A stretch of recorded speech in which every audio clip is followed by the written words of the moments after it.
Huddle around as Climbing the Pocket Network presents Jayson and the boys talking everything Minnesota Vikings. Watch the countdown timer. Away we go again. Lost like I'm lost on purpose. If found, please return to. Girl, don't you know I'm lost on the road? I've been here before. When I get home, girl, don't you know I'm lost on the road? I've been here before. When I get home, my vision blurry, I'm paying the cost. I'm not enough. In fact, it's even better when you're not involved. When I miss your call, I feel that I evolve. Cause as you mentioned, I am more dependent than a college student on their parents, or an old person on their pension. Not to mention, when you hit me on WhatsApp without attention, and a bad booty bitch walks in, she looks tempting. Look, my Achilles heel is when I say what I feel, you say, baby, come home, and I don't think that I will. Cause all this motherfucking stress is gonna get me killed. Girl, don't you know I'm lost on the road? I've been here before. When I get home, girl, don't you know I'm lost on the road? I've been here before. When I get home, Huddle around as Climbing the Pocket Network presents Jayson and the boys talking everything Minnesota Vikings. No, I can't play these games. No, you can't disrespect and call me names. Sending me signals like you about to switch lanes. Well, go on, do your thing. Go on, do your thing. I mix champagne and propane, get lit. I'm trying to forget all the things that you said, all the things that we did.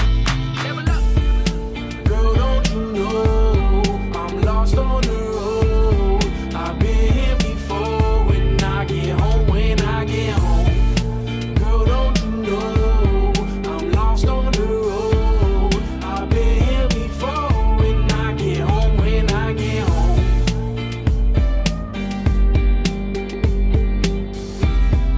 watch the breakdown. And I get home when I get home. You just gonna act like we normal now. Good luck. Don't you try to call me with that bullshit, telling me you're sorry. You act too quick. That's somebody else's problem now. You're somebody else's problem now. Don't you try to call me with that bullshit, telling me you're sorry. You act too quick. That's somebody else's problem now. You're somebody else's problem now.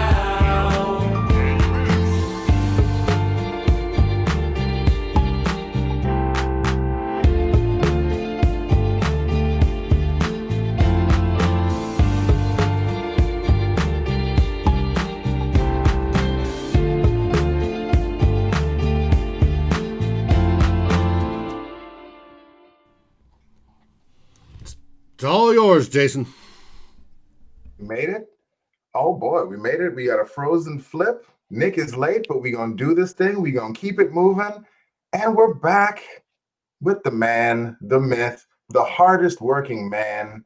Can't even call it just Vikings internet. I guess it's all of football and nerd internetdom coming together. The good doctor, Eric Eager. How you doing? How you been? I thought you were talking about me. Oh, man. I'm doing okay. This is time of year, you wish the Vikings were in the NFC East, but, nonetheless, big week this week with Vikings-Packers. And yes, Myles, not to leave you out, I don't have as many wonderful things to say about you. I mean, you got a great-looking dog. You're awesome pops. Zay is crossing you up on his mini hoop. He's learning to dribble. I'm out. Great husband. Locked up Adam Thielen that one time in high school ball. And there it is. We got everything. We're good. How's it going, man? How you doing?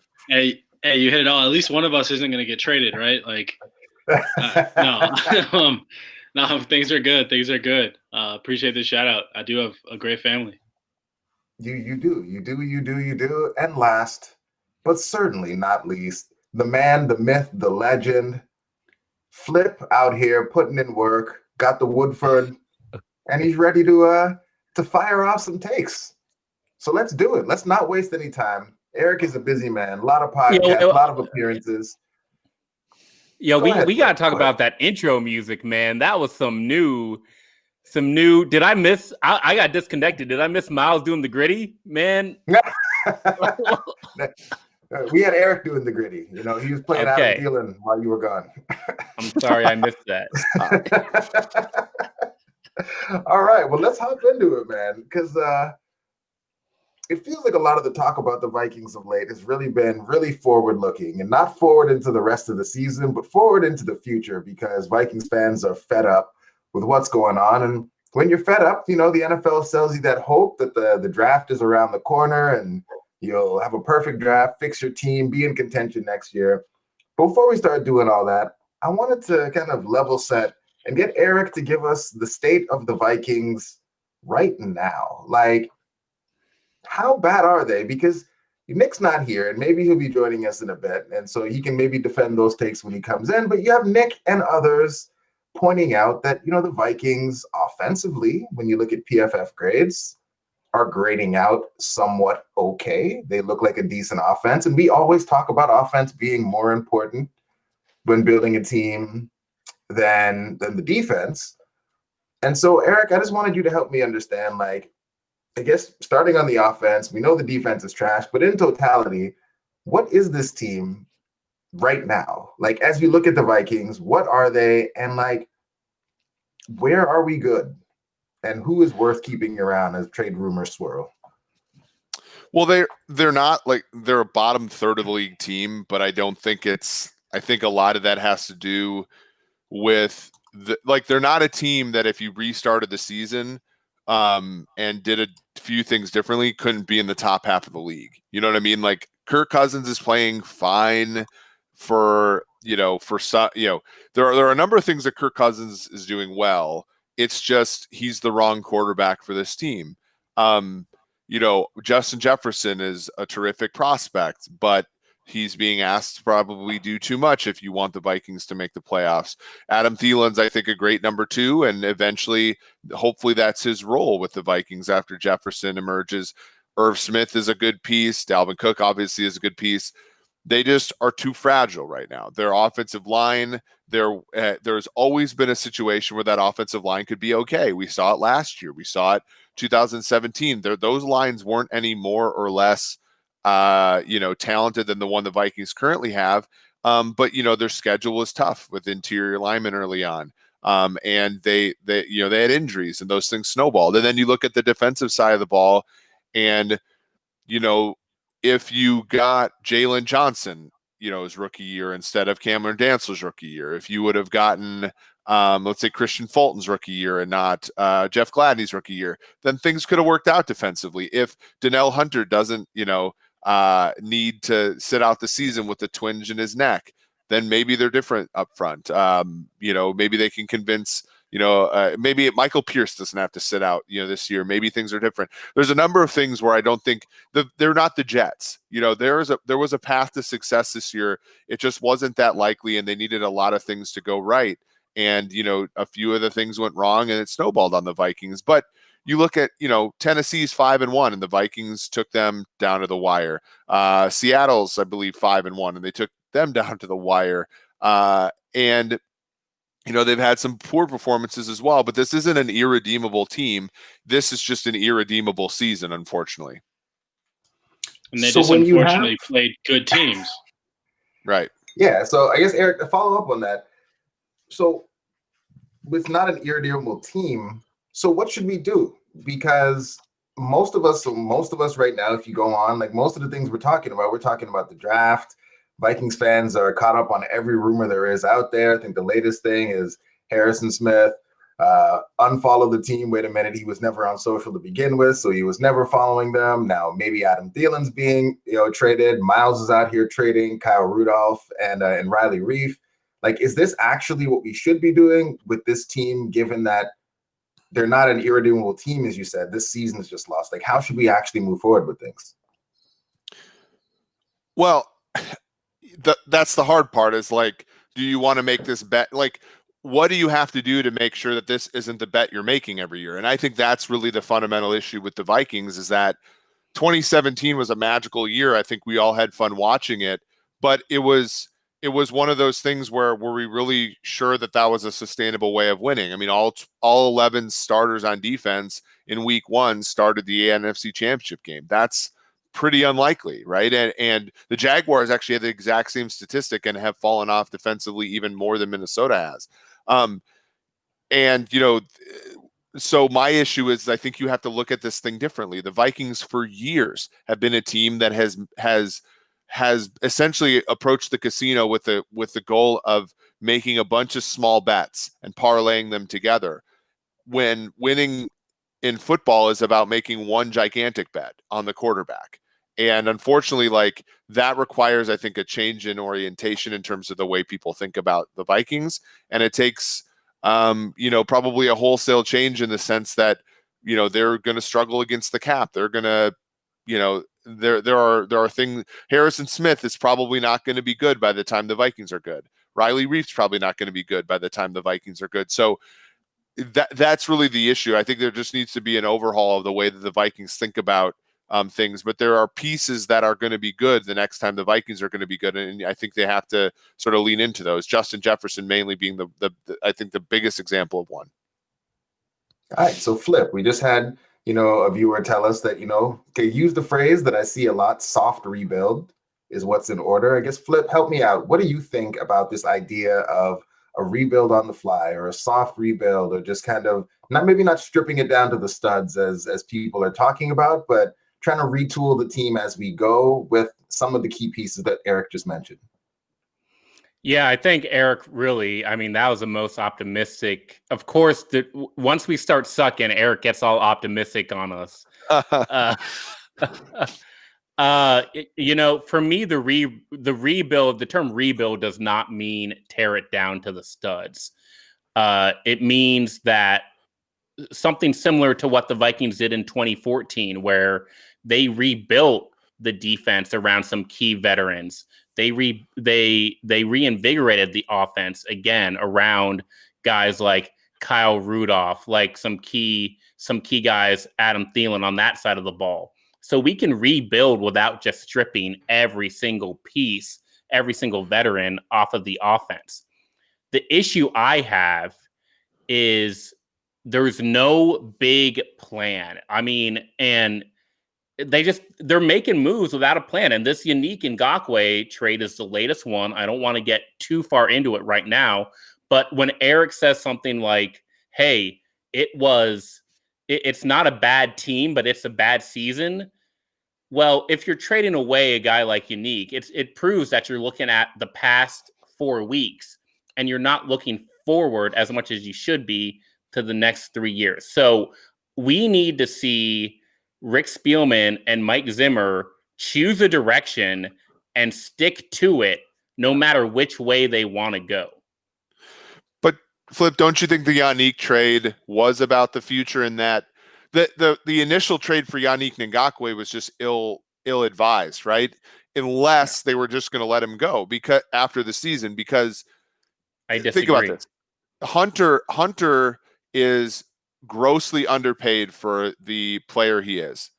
Yannick Ngakoue, the chances that Yannick Ngakoue would have been as good as Hunter were very small, but the chances that he was going to command a bigger contract than Hunter was almost 100%, which means that in a cap-strapped team, you were going to have to not only pay up for Yannick, you were going to have to give Hunter a substantial raise. There was going to be no way that they were going to pay Yannick $20 million a year and pay Hunter 15 or whatever he's making. So you see Yannick as a win now move. You saw that as a win now. I saw him as a win now move, 100%. Well, okay, that's the only way it makes sense, right? In hindsight, right? That they didn't think that Hunter was hurt that badly, and the Yannick was going to tide them over for the first, let's say, month of the year. And then they were going to come together and be a good pass rush duo, because because the Hunter thing is, or are you trading Hunter? But again, like that doesn't make a lot of sense given how much better, how good he is. So I agree with you 100% that they just lack a coherent global plan about how to do this. But I think 100% that's because they are the wrong men for the job. You know, Zimmer doesn't have a long-term plan because like a long-term plan for the Vikings to be successful doesn't include him. Yep. And I think a point everybody's making here is what the Vikings have done is all they've done is do random all-in moves, like at random times. And you saw it before this season. You saw it before the 2016 season. You saw it the 2018 season. And obviously it feels like the years that they don't compete, they try to go all in. 2016 was the obvious move with Sam Bradford after a Teddy Bridgewater injury. They were like, well, we have a talented roster. Let's make sure we go get a quarterback and not waste this talented roster. Right. 2018, they said, well, we're going to bring in Kirk Cousins. We're going to get Sheldon Richardson, and we're going to bring in John D. Filippo. We're going to go all in because we were a game away from the Super Bowl. And then 2020, you look at it as, well, we have – I don't know what they were looking at after they just traded Stephon Diggs. I honestly, after you had people like Michael Pierce opt out, I don't know how you looked at this and said – this is a team that's ready to compete this year. Probably because their jobs are on the line, is my only assumption, because you gave Kirk that extension, and then obviously Zimmer and Spielman got the extensions. But what other, like, the logic behind it doesn't make sense. They just didn't want to come into it as a lame duck season, even though it's turning into one. No, but they knew. Like, some of the early moves show that they knew. Because I agree, but that's the thing, is did they get pressure from ownership or whatever to say, well, we gave all these guys this new money, and you're going to tell me that this is going to be a lame duck season? But if you're ownership, how are you okay with that? But the other hard part was, I mean, I gave a lot of Vikings fans flack for having, sort of, expectations that I thought were unrealistic. But I'm going to be honest, like, the betting markets had the Vikings as the favorite to win the division. And, the simulations I had, Green Bay and Minnesota neck to neck. In some ways, like, it's sort of like this with COVID too, where people are like, well, here's the realities of the situation. And then everybody's like, yeah, but we need to, we need to do X, Y, and Z. It's like, yeah, but that doesn't mean that you can do it, right? Just because I need $1 million, but that doesn't mean I can get it tomorrow. Right. You know what I mean? And like you guys are saying, for Zimmer and Spielman, they needed to compete this year. But that doesn't mean that they could. And when you looked at the last season, like with a sober eye and said, well, they faced Matt Moore, David Blau, Chase Daniel, Kyle, was it? I can't remember which Allen, but Brandon Allen, like they went, and now you're looking at do you really expect Kirk to go toe to toe on a weekly basis with Rodgers, Rivers, Tannehill, Russell Wilson, Matt, like those are quarterbacks who are as good or better than him. And, they're just, and it was a tough thing for them. But at the same time, the markets were looking at it and say, well, Green Bay was a paper tiger last year at 13-3. They had a worse point differential than the Vikings last year. The Lions are the Lions, and the Bears suck. Like the Bears are the worst 5-2 team in league history. And the problem is they didn't push all of their chips in. They pushed like half of them in. And if they push all their chips in and they fail in 2020, nobody here is going to be as upset as we currently are. The problem is, there's no cohesion. There's no, this is the big picture. And, I agree with that. That's part of the fact that, and I'm throwing Spielman out of this because I think Rick has done good things and bad things, but I ultimately don't think he's an issue. But it's part of the whole Zimmer isn't the coach for the future thing, because there wasn't a congruent approach to him being the coach and also being a long-term winner. Because you look at this thing and you're saying, okay, why they offered Xavier Rhodes a contract? Why didn't he come back? And why is he balling out in Indianapolis now? There's a little bit of toxicity there. Why is your best player being traded to the Bills? Now, granted, to Rick's credit, he got a good return for him. But he's coming off his best year. And then you trade him to a team with a worse quarterback and a worse city, like all this stuff that Stephon Diggs should not want. He was fine with. And we can't let Rick slide, dude. This is a guy who extended Kirk Cousins. What's the number one Kirk thing Cousins Kirk extension needs? is unconscionable, especially when it came. Only because like your next move was to cut Josh Klein, and your next move was to ignore the offensive line for the 4th season in a row. When you know the quarterback you just extended needs arguably the best offensive line in the NFL to perform. The last offensive lineman the Vikings have drafted who made a Pro Bowl without being an alternate was Bryant McKinney. Like, it's just, that's where you, like, Spielman deserves, Belichick at least goes out and knows can't draft wide receivers and trades for Brandon Cooks. Like, there are things that you have to do to understand your limitations, and, like, they continue to go to the well, and they continue to swing and miss. Bradbury was a bad pick. O'Neill's been fine. Elfline's bad. I mean, Drew Samia is a 4th-round pick. Like, he's drafted, 1 round after DK Metcalf? Well, they keep drafting guys based on run blocking, I think, is the first part of the problem. They keep looking for guys, like, even when we were, looking back at these guys and looking at it, like, if you looked at the pass block grades for the guys coming out, like in PFF, like, we just kept picking the wrong guys. But, like, look at how great he gets that on, like, the screen. Like, I don't care about that. Can he stand up and make a pocket for Kirk Cousins, who can't move in the pocket? It seems like we never prioritize that. We keep prioritizing, are they going to help Dalvin? And that's the wrong thing to be building your offensive line for if you're going to pay Kirk Cousins all this money. And yeah, like the comment just said, that Saints game, and Eric, you've said it here, Myles, you've said it, Flip, it's come up. That Saints game, you disagree, but it's come up. We've talked about it. That Saints game feels like, in the grand scheme of where the team has been going, probably a net negative. But Myles, you've been trying to get in here for a second before Flip comes back and tries to tear my head off. Myles, get in here and say what you want to say. Reconnect. Well, my assumption here is we know guys like Rick and Zim, they're doing everything in their power to make moves for their job, right? Win games, make moves to keep and progress their job. My assumption is Rick had to push for a Kirk extension in order to get himself and likely Mike Zimmer an extension themselves too. Because if you're the Wilfs, you already knew that Rick and Zim were tied to Kirk based off the first contract back in 2018. How in their right mind are they going to go into the season giving Rick and Zim an extension, but not Kirk, and say, well, we might move on from Kirk at the end of the season, but you two are the ones that are going to be in place because we trust you, even though the quarterback that we're going to let walk didn't work.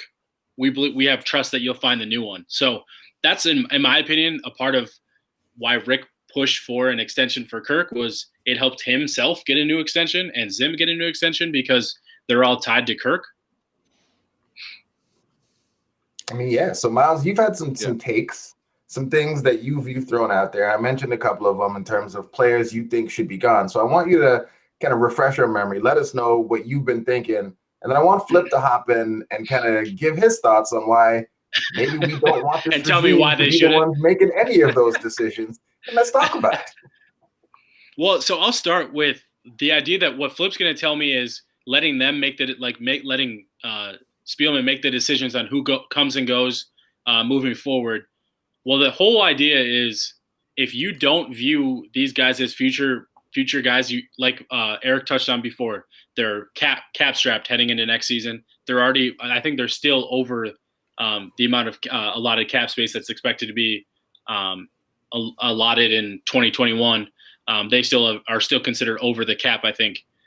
So I think they need to make obvious moves to get out of the debt that they're in moving forward. And I think a big part of that is making sure if they're going to move guys right now, they're going to move guys that they don't anticipate being on the roster next year, no matter who is on the regime, because they have to make moves to free up the cap space. And some of those guys that you don't see in the long-term future. So what I wanted to touch on before too was if you look at the current roster, how many players would you say are in the next 2 to 3 years are ready to hit their prime or aren't already past it? Because there aren't many. And so if you have guys on the current roster that are already past their prime, why do they need to stay on the team? Like what keeps them where's that like Eric alluded to before? Those guys aren't going to be – they're going to decline in play over the next year, 2 to 3 years. Harrison Smith, Riley Reif, Adam Thielen, even though we expect him – I even expect Harrison Smith's game to still kind of play at a decently high level based off of what they do and their skill set. But at the same time, you can't expect them to play at for what Harrison Smith's making, $12+ million a year. Thielen's at $16+ million. Are they going to be worth that amount of money in 2 to 3 years? Probably not. I understand the cost control. Obviously, Harrison Smith's in a contract year next year. So, but for me, the key guys, I mean, you look at Kyle Rudolph. He's a guy who's been on the teams. He's, I think, the longest tenured Viking now. He's a guy that should not be playing and taking snaps away from Irv Smith at this point. And he's making something like $9 million. He's a guy that's easy to move or should be easy to move. Riley Reif is a guy that you don't anticipate as your future left tackle moving forward. The obvious question is, what's Ezra Cleveland going to give you? You got to find out. You don't have a preseason to find it out. You moved him to right guard for a game because Drew Samia was terrible and got hurt. So you need to see what he has, in my opinion. You can't just go into next season and say, well, we think Ezra Cleveland's going to be our left tackle, so we're going to put him there. No, you need to try it now. You're in a season where you're not going to win anything. You're likely not going to the playoffs. I think it's probably like a 95% chance you're not making the playoffs, 98, whatever the percentage is. And then the last. So why not move Riley Reif? Because he's valuable. There's value there. Like, teams need left tackles, and he's played well this season. So if you can get something decent for him, move him. That's quite a bit of cap space to free up. And then the last one is Anthony Harris. He's a guy on the franchise tag right now. He is playing he's underperforming what you brought him back to be. And at the same time, you're not going anywhere. Your defense is bad anyways. You have, I guess, young safety and Josh Metellus that I don't expect anything from, but at least give him the opportunity to see what he could do on the field other than special teams, because you need to know moving forward what some of these young guys can do. And Anthony Harris, even though he might have lowered his price next year, he's still going to probably command too much money that you're going to bring him back. So those are the three guys for me: Rudolph, Anthony Harris, and Riley Reif would be the top three guys I think the Vikings should consider heavily trading. They're not future guys. They're not guys that you anticipate building around. All right. I'm probably going to disconnect during this. I there was a lot I disagreed with there. I saw an article today that had us trading away wide receiver, trading away safety, and then trading away defensive end for picks, and then had us drafting a wide receiver, drafting a guard, and drafting a defensive end. Like, come on, guys. We're smarter than just analyzing these one-off moves. The reason you don't trade away Riley Reif is because if you're committed to building around Kirk Cousins, you need an offensive line. You need a Riley Reif. Well, that's the obvious question, Flip, is exactly what's the plan? What's the plan for 2021? If they're moving guys like Riley Reif, if they're moving those guys, though, shouldn't that tell you that the plan should be to move on from Kirk Cousins in the offseason? Or at least attempt to? Yes, but do we know that? Or are they just making this dumbass decision to go get a draft pick, but then they're going to try to keep Kirk Cousins? You can't make these one-off moves. It has to be one cohesive plan. And we used to be a team, both Zimmer and Spielman they were part of a rebuild where we reconstructed a defense around veterans in 2014, 2015. We phased Chad Greenway off the team over the course of 2 years, even when he showed signs of decline earlier than that. We moved on from Brian Robinson. It was a 4-year transition almost. We used to think 3 years at a time. We aligned an offensive rebuild with the opening of a new stadium. These are long-term future plans, and with that view. And if we're just making these one-off decisions when we don't know who the quarterback is, when we don't know who the coach is, then you can't tell me that it's right to move on from a defensive end or a left tackle or a wide receiver. You have to know that. You have to know what the end goal is. And right now, but they're just falling asleep at the Didn't you wheel. just say, Flip? But didn't you just say that Rick hasn't done anything for the O-line? He hasn't done anything to address the O-line, but you don't want to trade away Riley Reef? If they're gonna build around Kirk Cousins, then yes, build around Riley Reef. Now, if I'm Rick Spielman, I'm gonna be like, shit, I don't know crap about the offensive line, which means that I shouldn't extend Kirk Cousins because those two things are combined. You have to put it together. So we're past that situation. I think the idea needs to be about they're cash strapped. They don't have moves or money to make to keep a talented roster heading into 2021 outside of the young talented guys we've seen. So what are you doing with a Riley Reef and Anthony Harris and Kyle Rudolph right now? Like, what are they doing to help you in 2021 if you already can't keep them because of the cap situation and because you don't have money to be a talented team? And that's why that's why my solution is fire everybody. Get them all out of here and let the new guy come in and say, I want Rudolph. I don't want Reeve. I want Harris. I don't want Hunter. Let him make the decision with a 3-year plan. If Rick and Zim start to put together a 3-year plan, maybe that can even work. But this 1 year, this 1 week decision-making process, it's cratering the team, and it can get worse if there's failed rebuilds all over the NFL. So this can get worse if they don't start thinking long-term cohesively. So Eric, you mentioned like the only thing that matters is the quarterback position. Like if you're really thinking about stability and winning over the long term, the only thing that actually matters is the quarterback position. You can do a lot of things. You can catch a flash in the pan type season. A guy can get hot. Maybe you win a Super Bowl based on kind of get it lucky. But like if you're looking to build an actual team that competes over the long haul, you need a quarterback. And you don't just need a quarterback. You need a very, very good quarterback, maybe even an elite quarterback.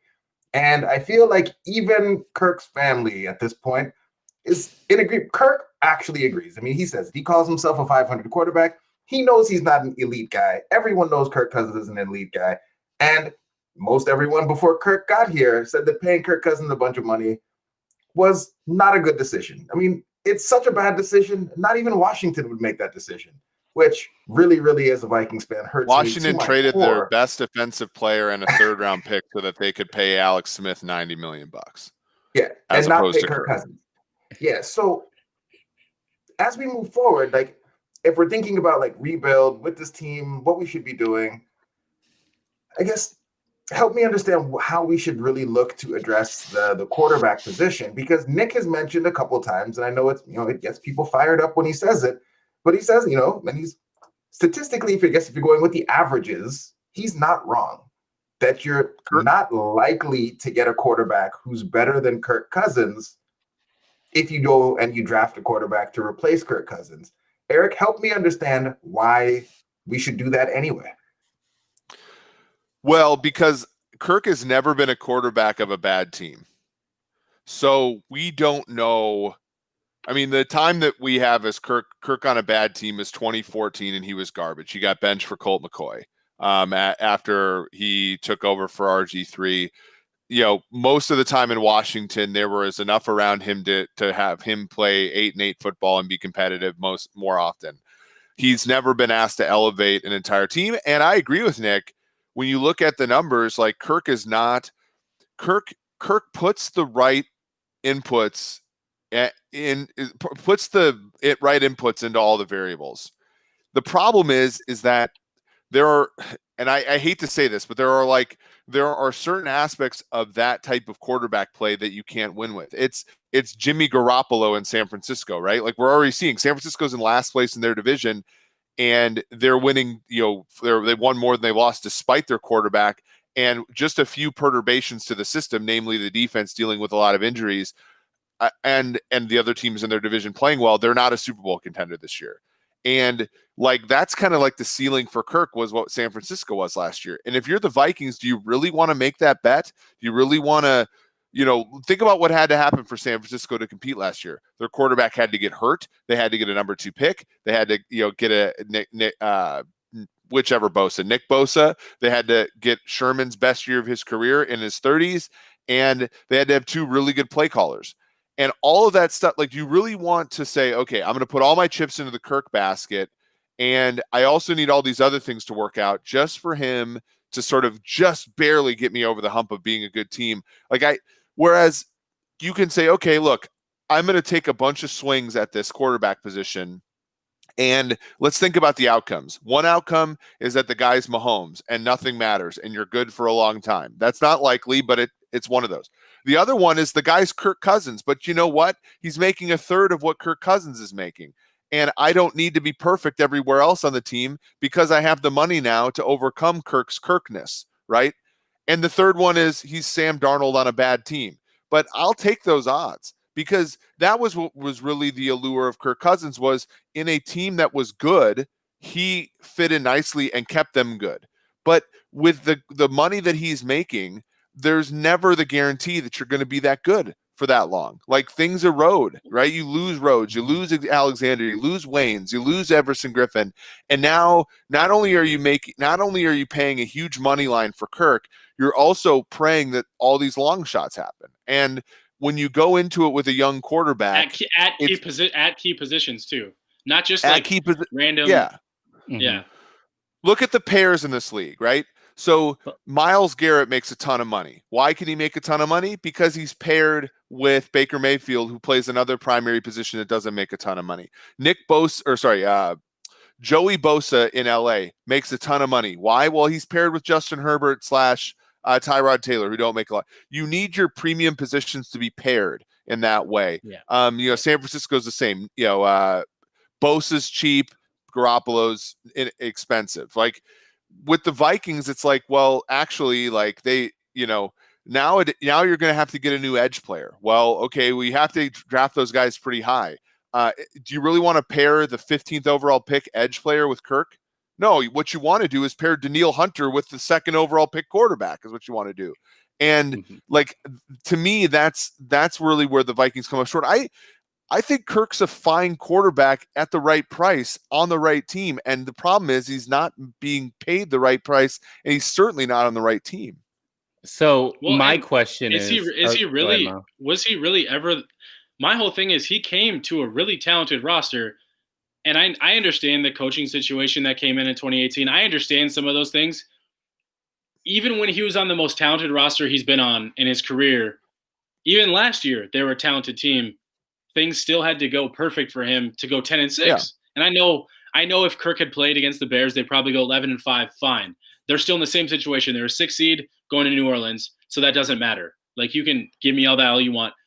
And they still won the game. Great. But like, did at any point last season did we ever think the Vikings could make even a 49ers type run to the Super Bowl? We didn't. At the Vikings' best under Kirk, we knew that they weren't going to do anything other than win a playoff game or two and get lucky in a lot of those cases. I'd prefer to be better than lucky, I guess. Like, I'm just sick of everything needs to line up in perfect situations for this team to make a deep playoff run. And even then, it's still hard to make a deep playoff run. So I think we are all on the fire Kirk bandwagon here. He's the hardest one to fire, though. But I'm not saying fire Kirk. I'm saying fire everybody.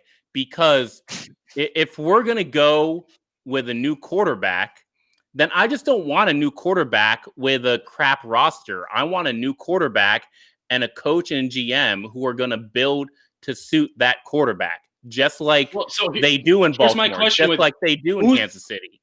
Carolina. Who's the current ones that, like, but like, who, Flip, here's my question for you. Like, who on this roster outside of, we know the young guys like Irv, Justin Jefferson, Adam Thielen, like those core really talented players, Brian O'Neill, Danielle Hunter, Eric Hendricks. Out of that, after that, who are you like considering as like really good players to keep at high prices that like make you a competitive team though? So that's my question.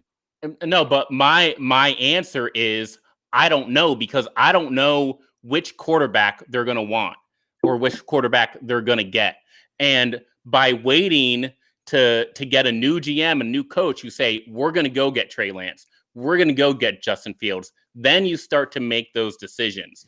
And the benefit you get from selling now mid-season to selling at the end of the season isn't big enough to say, I'm going to build directly with what Justin Fields needs to win championships, or I'm going to build directly to what Trey Lance needs. And understanding those needs, that's what they did in Kansas City. That's what Cliff Kingsbury's doing in Arizona. Maybe it won't work, but that's the direction that they're taking. Yeah. There's an element of the fact.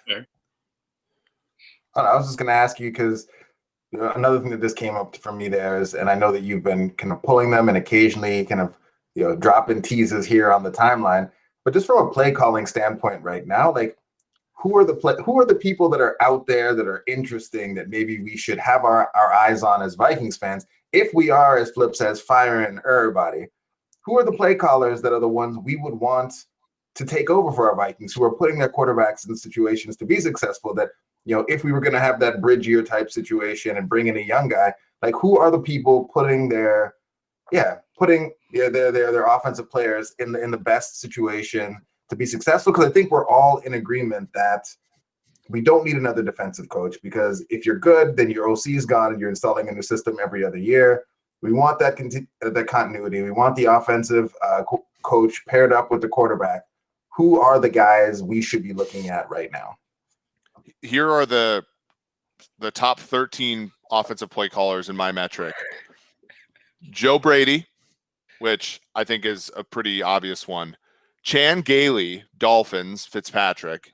Andy Reid, Cliff Kingsbury, Greg Roman, John Gruden, who's actually doing a very good job with Derek Carr's limitations. Shanahan, LaFleur, Arthur Smith, Byron Leftwich, Kevin Stefanski, Kellen Moore, which I think Moore's dropped a lot over the last few weeks, and then our old friend Darrell Bevel.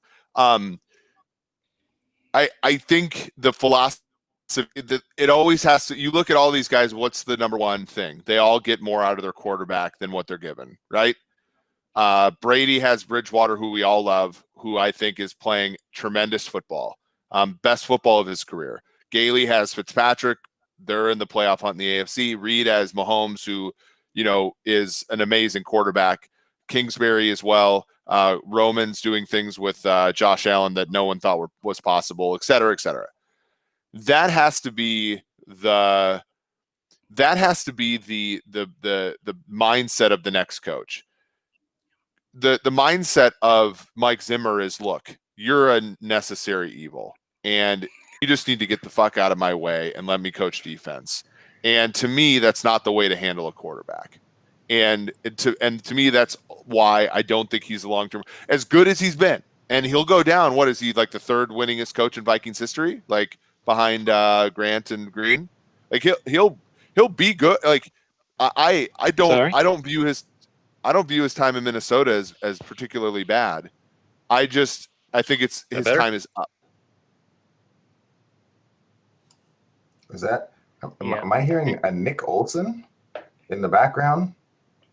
Is our man in the truck trying to bring other people onto the broadcast? Because if so, we can't see those other people, but we hear more voices coming from on high. David, what's cracking? Oh no, Eric, I agree with you, Eric. By the way, I think the idea of having your head coach be someone that's, the over idea is the head coach is supposed to be responsible for everything, right?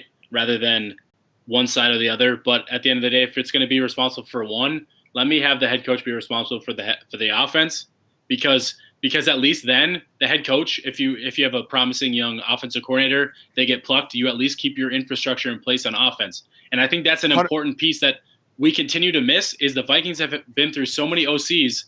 Zim's a problem with that, though, because it's not just him losing good OCs. He's also scared away OCs or like push them away rather than keeping the infrastructure in place. He doesn't like to divvy the credit at all, right? He never – he got mad that – There he got is. mad. He got upset that Shermer got his own head coaching job too early. Right. He got upset at Stefanski. Never wanted to give Stefanski credit for anything. All the good OCs in Minnesota have left. All the crappy ones have gotten fired. Yep. Yeah. All right, we have to pause the show for just a moment here because the man, the myth, the legend, part 2, the other doctor on the show, Nick, man, how you doing? Can Nick hear us, David? Because we can see Nick. He's looking quite awkward. We take some screenshots of him just looking here, not knowing what's going on the YouTube right live here. feed. Can you hear me? Oh, we can hear you now. Now we can hear you. No, I can hear How's you. How's it going, man? No one else. Smile, going, man. Are you good? Yeah, I don't know that Nick can hear us. He can hear David, but nobody else, which is amazing. We'll have David just translate the questions to him or something. Let's just get Nick doing the gritty while we keep on talking. So everyone can hear and see me, but I can't see them. Like Big Brother or something. That is exactly what's happening right now, Nick. Exactly. All right. Well, we've talked a bit about kind of what we think in terms of the team building philosophy. Because I know Eric's got to go probably do his 20th appearance of the day, and the Vikings do play a game. Eric, before you have to drop out, give me your thoughts on the upcoming matchup. How the Vikings will match up with the Packers. Always a big game when these teams face off. What are you looking for? I'm kind of a huge jerk when it comes to this.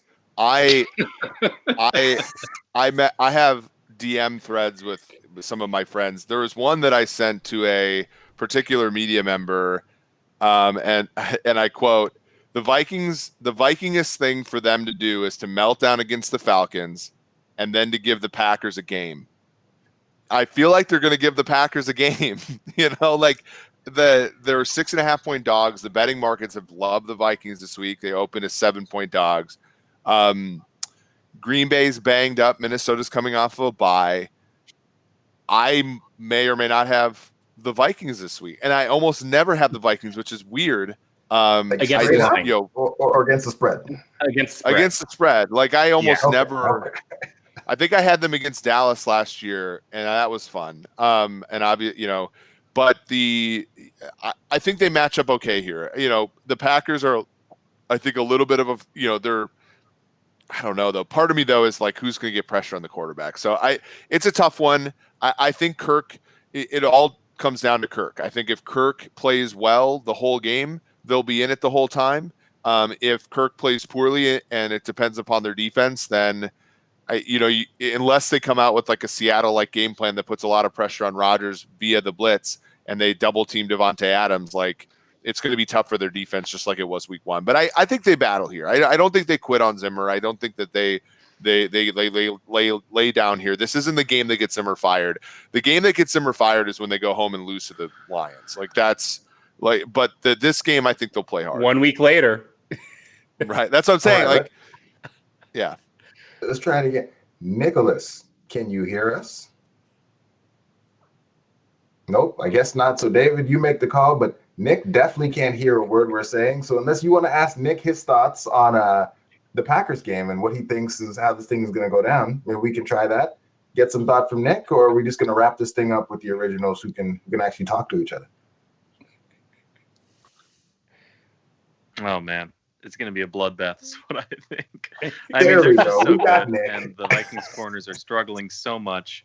And Devontae Adams should be healthy, and he just went off for 200 yards last week. So they're rearing and ready to go, and that defense is really good, and they've got a lot of different ways they can beat you as pass rushers. Jair Alexander's really good, and they've got ways to roll safeties and help out, I think, to shut down whoever the number 2 guy is. Probably still Justin Jefferson now, considering Thielen is probably still the number 1 guy yet, but that might change soon. So, yeah, I don't know. And not to mention Rodgers is looking like, it's crazy to say, but this looks like maybe the best season of his career, arguably, which is insane considering how high his peaks were in his previous MVP years.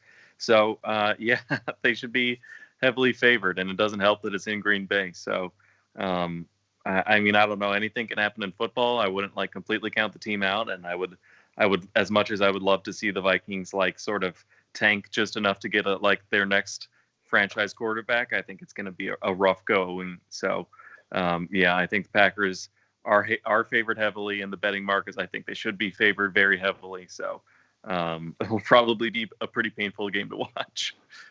Guys, mark this occasion. I was more positive about this game than Nick was. I mean, this is like classic eager. You feel at home. Like we're asking Kirk Cousins to outduel Aaron Rodgers in an away game against a divisional rival on a grass field.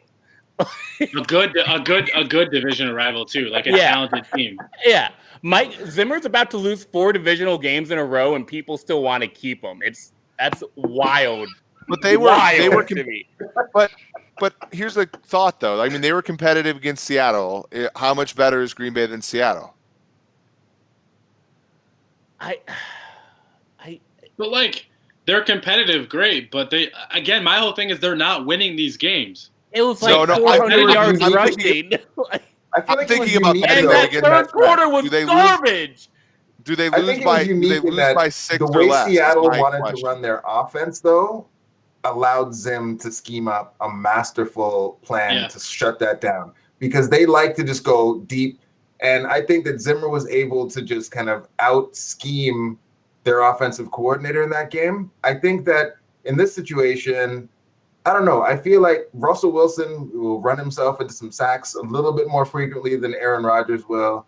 And I don't know. I think that they're able to move who's rushing the passer and use him in more varied ways than just sprint down the field and we're going to lob one up to you. I think that they'll move him around, put him in the slot, and he will just feast against whoever we put out there against him. Is why I feel like this will be a little different.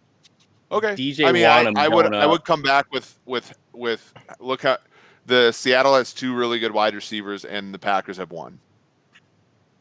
We're just trying to get Zimmer fired, dude. Just let us have it. I know. I'm sorry. Like people compare. They're like, oh, we need a stable coach like Pittsburgh. Like Mike Tomlin has never had a losing season in Pittsburgh. Like even Marvin Lewis in Cincinnati, the second he went under 500, he was out of there. Yeah, for sure. It's a wrap. Okay. All right, Myles. Bring us home here. Bring us home here. Rest of the season. What are you thinking this thing looks like? I guess first, we know what we would like to have happen. Tell me what you think is going to happen as the Vikings go to the trade deadline and then as they play out the rest of their games. I think the trade deadline, I expect at least one more player to get moved. I think they're looking to shed cap space so they can roll over to next year, because again, they are cash strapped. For a team that's not good, they have no cap space and no future cap space. Like there's nothing on the horizon that you're like excited about because they have no money. People love to say the cap is a myth. Well, it's not. And so I think at least one other player, like I guess I'll call him mid to high level tier player, will get moved. And then I think looking forward to the rest of the season, and I think who that player is, it'll be either Riley Reif or I think Harrison Smith. I think it'll be between those 2 players. I'm not saying I want it. I'm just expecting it. And I think Harrison Smith's like the sneaky one, because I believe he low-key wouldn't be mad if he got traded, because I think he might be over the situation anyways. The Vikings have He was the one that should have been traded the whole time. He was the one that should have been traded the whole time. Who, Harrison? Yeah, and in the offseason, I just thought, like he was always going to be worth. He and Reif are both worth more to another team than they're worth to the Vikings at this point. Yeah, 100%. So those are the 2 names I think I'd expect a potential deal to happen. The Vikings have 3 straight divisional games. Do they win any of them? Doubt it. I think the only game that they have a chance of winning is Detroit, just because they find a way to play well against Detroit. But in Chicago on Monday night, Kirk doesn't win Monday night games. So that's not happening. The Cowboys, I think maybe they win that.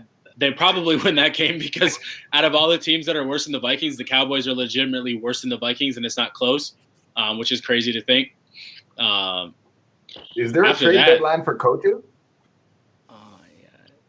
Is there Can you what? trade a coach? Is there a Nope. trade deadline for coaches? Like, can we Nope. if we I lose don't- in Dallas, can we just leave Zim there? Just Yes. leave him? Oh, yo. Oh, dude. Yo. Let's go. Hey, Flip will fly to Minnesota, get his stuff ready, and drive it down to Dallas for him. Oh man, no, for real. I mean, if you look at the rest of the schedule, I think you see 2 to 3 wins tops, in my opinion. That's again everything going perfect. I believe they have a chance at splitting the Lions. I think they beat Detroit, and I think they beat a team like Jacksonville. Other than that, I don't really see this team beating any of these other teams. Okay. 4-12. Hopefully we see maybe we see Jake Browning or something soon, just to, I don't know, show Kirk, Lock in the tank, Yeah, got to. I mean, the Jaguars considered benching Gardner Minshew, so you gotta kind of up your game a little bit. All right, Flip. Before we wrap this up to get Eric out of here. Oh no, I thought you were frozen. You were just being real cool with it. All right. No, sorry. Let me I'm know. falling asleep at the wheel like Rick Spielman has been doing all How's the rest of freaking the year. season going for you, Flip? Oh, it's I mean, as far as Mike Zimmer, simple. He needs to go 7-3 down the stretch or get out of my state. We need to see the young guys. We need to see Kirk look good enough to be tradable. We need to see young offensive line, Ezra Cleveland at left tackle as soon as possible. Kick Reef inside. Been saying it for 8 months now. Let's see Jefferson. If you're gonna kick him inside, just trade him. Trade him. If you're gonna kick him inside, trade him. Well, you can't trade him because you don't know if they're going to keep Kirk. If you're going to kick him inside, trade him. Why is he here? Why is he here to play left guard at his number then? Why? Trade him. Because you got to build around your quarterback. And you're telling me Kirk Riley guard. Reef's the guy to do it? At left I mean, guard. At left guard? At least for 2 years. At least for 2 years until you get a real quarterback in here. Flip, you sat up here all offseason and told me that Riley Reef needed a pay cut. And now he's playing better. He's playing Kick him above. inside. He's playing above his current contract at $8 million. And now you're saying kick him inside, and you're telling me that he shouldn't be gone? What? Flip. We gotta get the best offensive line in the league if we're gonna build around Kirk Cousins. And you can't do that mid-year. You were telling me Riley Reef was never a part of that because he was making too much money, and now he's not, and now he's a part of your long-term plan? What? No, he's only a part of the long-term plan if we're building around Kirk Cousins, which I never wanted to do in the first place. And trade Riley Reef and let it go. All right, Eric. You want to see Oli Udo and Drew Samia protecting Kirk Cousins? Like, what's going to happen, bro. Give the people what they want. Our viewers want it. Let's see. But Eric, before you got to drop, what are your thoughts on how this season should play out as we go? I think they'll probably end up 5-11, 4-12. And I think I'm on board with Flip. Just clean house, move on. Everybody as Flip said. So man. This is a lot of fun though. All right, there it is. And David, can you just awkwardly put Nick back up on the screen? If he still can't hear us, can we just get like an awkward shot of Nick, just like full screen, waiting for his chance to talk? No, we can't get that. Yes, you can. Hold on. Okay, just one last awkward shot of Nick, and then we can. Oh no, there's Flip. There's me. I don't know who that is. There's Nick. All right. That's what happens when you're the last one to show up to the show. You end up on Skype. We can't see you on the live stream. Now I don't know who these other people David has up on the screen.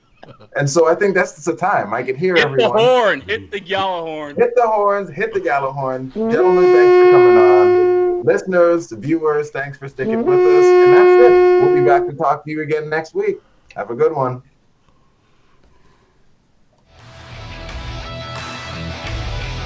Thank you for watching or listening. As always, if you like, subscribe, and ring the bell for notifications. And if you're listening to the podcast, please rate us on your favorite aggregator. Skol, everybody.